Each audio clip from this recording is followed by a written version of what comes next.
नमस्कार, सत्यार्थ न्यूज में आप सभी का स्वागत है। मामलादार ने अमरेली के धारिता तालुका में बिना रॉयल्टी के रेत चोरों के खिलाफ छापेमारी की। मामलादार ने 3 अलग अलग जगहों पर छापेमारी की। धारी के डांगवादार गांव में 3 ट्रैक्टर जब्त किए गए।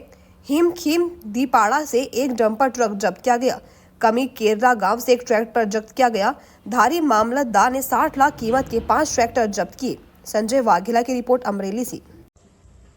ગઈકાલે તારીખ 15 ઓક્ટોબરના રોજ ખાનગી સૂત્રો પાસેથી મળતી માહિતી અનુસાર ધારી તાલુકામાં અલગ અલગ જગ્યાએ રેતીની ચોરી ચાલતી હોવાની બાતમીના આધારે ધારી મામલતદાર કચેરીના સર્કલ ઓફિસર, રેવન્યુ તલાટી, ક્લાર્ક તથા અન્ય સમગ્ર રેવન્યુ ટીમ સાથે 3 અલગ અલગ જગ્યાએ રેતી ચોરી પકડવા માટે રેડ કરવામાં આવેલી હતી, જેમાં ડાંગાવદર ગામેથી રેતી ભરેલા 3 ટ્રેક્ટરો, કમી કેરાળા ગામેથી રેતી ભરેલું એક ટ્રેક્ટર તેમજ હિમખીમડીપરા ખાતેથી એક રેતી ભરેલું ડમ્પર પકડીને મામલતદાર કચેરી ખાતે અટક કરવામાં આવેલું છે।